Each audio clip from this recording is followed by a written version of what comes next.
नमस्कार, मैं हूं संजय शर्मा। आप देख रहे हैं 4 PM न्यूज़ नेटवर्क।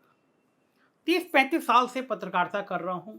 देश के बड़े बड़े राजनेताओं से मैं व्यक्तिगत तौर पे मिला, पत्रकार होने के नाते मिला, उनके इंटरव्यू किए, उनको देखा, समझा। राजनीति शास्त्र में मैंने MA किया। मुझे पसंद आती थी राजनीति को समझना, राजनेताओं को समझना। समाज पे राजनेताओं का क्या असर पड़ता है, इसका मैंने बहुत अध्ययन किया, और राजनेता की जिंदगी कैसे टर्न होती है ये मैंने बहुत देखा। लेकिन मैं एक जगह चूका, ईमानदारी से एक जगह चूका, एक शख्स को समझने में चूका। उस शख्स का नाम था राहुल गांधी। मैं समझ नहीं पाया कि एक शख्स एक सदी के बाद देश की राजनीति को बदल सकता है। नाम है राहुल गांधी। भारतीय जनता पार्टी ने, राष्ट्रीय स्वयंसेवक संघ ने, देश के बड़े बड़े कॉरपोरेट हाउस ने, बड़े बड़े मीडिया हाउस ने सैकड़ों हजारों करोड़ खर्च किया एक शख्स को पप्पू घोषित करने में। और वो शख्स मुस्कुराता रहा, वो शख्स चुपचाप रहा, सुनता रहा, देखता रहा, बोला नहीं। एक समय में बुद्ध को भी ऐसे ही लोगों ने समझा नहीं था। एक वृक्ष के नीचे वो शांत भाव से बैठ गए थे। और मेरा एक मित्र है, IPS अफसर है, उसने मुझसे बहुत साल पहले कहा कि राहुल गांधी की राजनीति को आप समझने की कोशिश करिए, ये महात्मा बुद्ध के अवतार लगते हैं। तो मैंने इसकी मजाक उड़ाई थी, ईमानदारी से मजाक उड़ाई थी। तब मुझे समझ में नहीं आते थे राहुल गांधी। लेकिन कोई मन और तन को कैसे साध सकता है, ये मैंने भारत जोड़ो यात्रा के दौरान समझा। और इस देश को डिस्कवरी ऑफ इंडिया के बाद कोई राजनेता कितने मुस्कुराते हुए समझ सकता है, ये मैंने राहुल गांधी की भारत जोड़ो यात्रा के बाद देखा। मैंने जैसे पहले बताया था, सौरभ भास्कर मेरी दोस्त हैं, वो राहुल गांधी के साथ भारत जोड़ो यात्रा में शामिल हुई। बच्चे आए, राहुल गांधी चॉकलेट वगैरह दे दिया करते थे। बच्चे ने रैपर फेंका और राहुल गांधी ने उठा के जेब में रख लिया। छोटी सी घटना, लेकिन व्यक्ति के मनोविज्ञान को समझने के लिए बहुत बड़ी घटना। एक बुजुर्ग आदमी आया, सौरभ बता रही थी, हाफता हुआ आया। आती उसने उल्टी कर दी, राहुल गांधी के जूते पे गिरी। मैं और आप, हमारे परिजन भी अगर उल्टी करते हैं तो 2 कदम पीछे हटते हैं। राहुल गांधी हिले नहीं, क्योंकि मेरे हिलने से इस व्यक्ति की तबीयत और खराब हो सकती है। जूते पे वोमिटिंग रही। उसके बाद सहलाते रहे, पानी पिलाया और पास में सिक्योरिटी से भिजवाया और कहा कि आप ठीक हो जाइए। यात्रा रोक दी, मैं आपसे बात करूंगा। इस व्यक्ति ने अब भारत जोड़ो यात्रा पार्ट 2 की घोषणा कर दी। और अब जब मोटा मोटा चुनाव में 8-10 महीने बचे हैं, देश राजनीति के एक टर्न पे खड़ा है, राहुल गांधी की जिंदगी के कुछ पहलुओं को मैं आज आपको समझाने की कोशिश करता हूं। सबसे पहले मैं एक कविता पढ़ना चाहता हूं, और कविता के लेखक इतने बड़े पत्रकार हैं, और मेरी गलती है कि मैंने उनसे पूछे बिना उनकी कविता का पाठ कर रहा हूं। भास्कर समेत देश के बड़े बड़े अखबारों में वो संपादक रहे हैं। नाम है श्रवण गर्ग। पूरी दुनिया उनकी पत्रकारिता को पहचानती जानती है।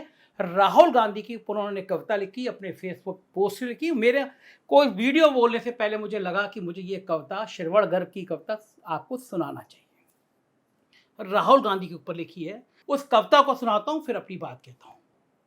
समझाया जाना चाहिए इसे, समझाया जाना चाहिए इसे, पागल हो गया ये आदमी। समझाया जाना चाहिए इसे, पागल हो गया ये आदमी। बांटने बैठ गया है सुर्ख गुलाब, खून से सने मैदानों में। खोलने लगा है दुकानें मोहब्बत की, खोलने लगा है दुकानें मोहब्बत की, नफरत के बाजारों में। देखा है पहले कभी, देखा है पहले कभी कभी पागलपन इस तरह का। हो गया है जरूरी अब, हो गया है जरूरी अब, बचाना तानाशाही को। इस आदमी की गिरफ्त से कर देगा तबाह ये एक साथ सारी चीजें। बारूदों के गोदाम, खूनी तलवारें, आस्तीनों में छुपे सांप। रोकना चाहिए इस आदमी को और आगे बढ़ने से। क्या करेंगी अदालतें, क्या करेंगी अदालतें, यही बचा लेगा जब। आइन और आईना मुल्क का, जवीर अवाम का। हो गया है जरूरी अब, बांध देना इसे मजबूती से। बांट देगा वरना दोनों हाथों से, लगाने पौधे इंसाफ के, बोने बीज जमहूरियत के। कौन लगेगा कतारों में, कौन लगेगा कतारों में, घर ढोने के लिए मुफ्त का एहसास। हिल जाएंगी यूं तो सल्तनत सारी, हर जगह टिकी हुई है जो सुई की नोकों पर। हो गया ये आदमी बहुत खतरनाक, सिखा रहा है जनता को निकलना सुई के छेद से। रोकना जरूरी है इसे, रोक नहीं पाएंगे अदालतें दुनिया की कोई। राहुल गांधी पदयात्री हैं। राहुल गांधी मोटर मैकेनिक के साथ भी सहज हैं। देश का एक ऐसा नेता जो सोने का चम्मच लेके पैदा हुआ, जिसके घर में लाइन से प्रधानमंत्री रहे, जो देश की हुकूमत चलाते रहे, उस घर में पैदा हुआ, वो मोटर मैकेनिक के साथ भी सहज है। राहुल गांधी स्टूडेंट्स के साथ टपरी पर चाय पीते हुए भी दिख जाते हैं। राहुल गांधी धान को बोते हुए खेत में भी नजर आ रहे हैं। साथ ही वो ट्रक ड्राइवरों के बीच कंफर्टेबल होते जा रहे हैं, उनके साथ बैठ के चल देते हैं। मोटे तौर पर मैं कहूं तो नेहरू खानदान के इस वारिस में कहीं भी साहिबाना अंदाज नजर नहीं आता है, और यही वो असली कारण है जिसे साहिबाना अंदाज में पेश आने वाली जमात डरी हुई महसूस कर रही है। कारपोरेट और सत्ता का नेक्सस सहमा हुआ दिखता है। इतना सहमा हुआ कि जब से राहुल गांधी ने संसद में वो 40 मिनट की शानदार स्पीच दी, उसके बाद से तो पहले तो उनका माइक म्यूट हुआ और उसके बाद तो उनको ही म्यूट करने की कोशिश की गई। संसद के अंदर ही मानो उनको म्यूट करके दिखा भी दिया गया, क्योंकि उनकी सदस्यता खत्म कर दी गई। मानहानि का मामला इतना बड़ा हो गया कि मान और हानि सत्ता के लिए गणित और किताबों की लाभ और हानि के सवालों जैसी उलझ कर रह गई। मगर इस मानहानि के मामले में राहुल गांधी को सड़क पर बिल्कुल उसी जगह पहुंचा दिया। राहुल गांधी सड़क पर उसी जगह पहुंच गए जहां सत्ता कभी पहुंचना नहीं चाहती।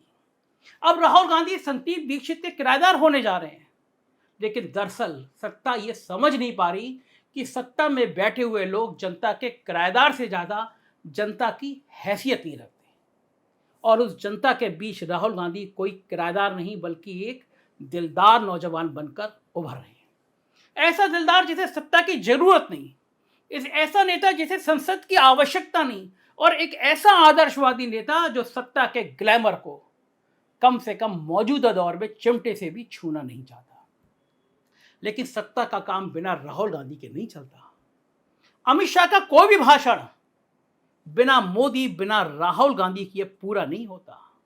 मनमोहन सिंह के दौर में भी भूमि अधिग्रहण कानून के लिए राहुल गांधी को बाइक पर बैठकर हमने भट्टा परसोल जाते हुए देखा था, अपनी ही सरकार में।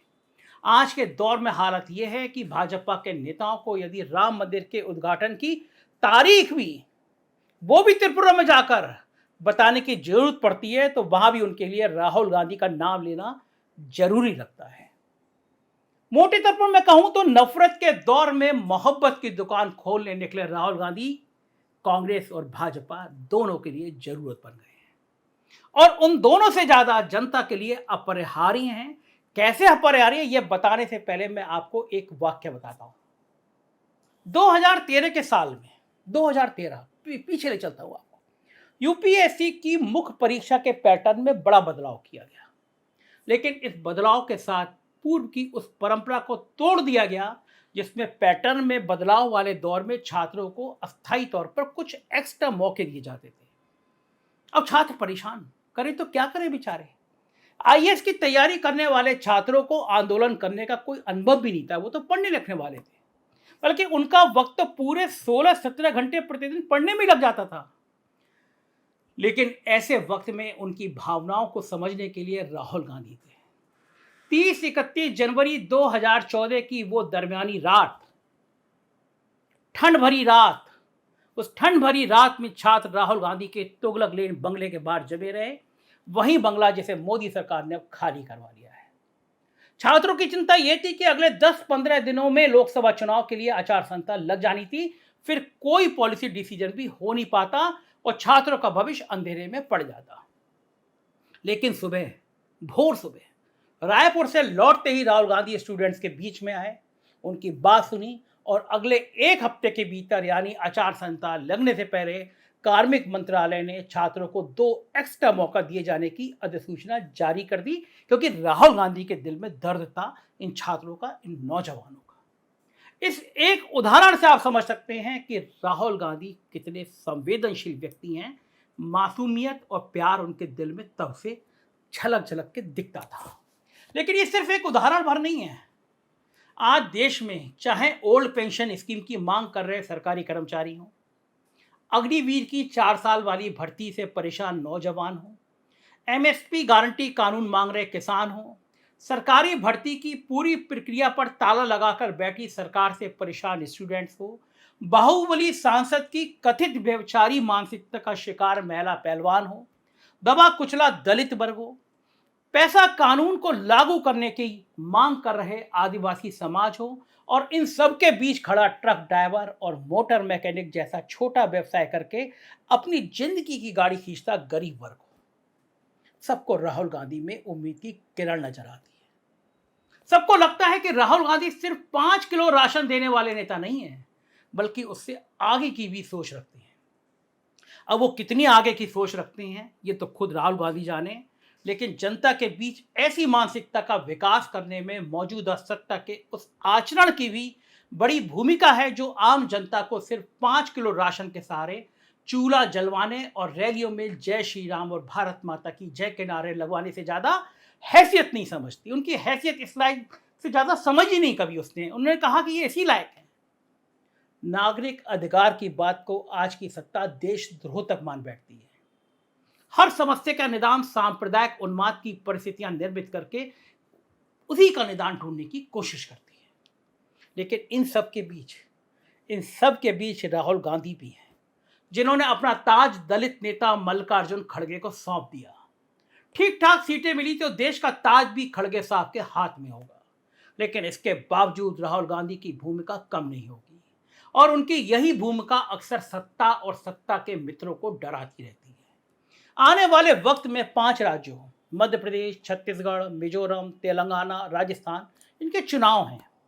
महाराष्ट्र में भी चुनाव हो जाए तो कोई आश्चर्य नहीं होगा।